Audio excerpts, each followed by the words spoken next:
नमस्कार शेतकरी मित्रांनो.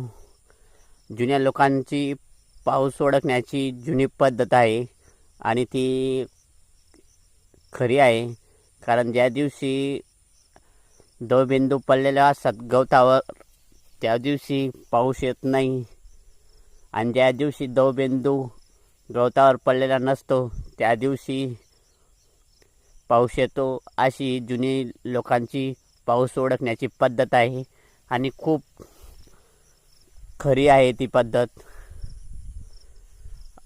अशा प्रकारे जुने लोक पाऊस येणार की नाही या दवबिंदूच्या येण्याने आणि न येण्याने ओळखतात.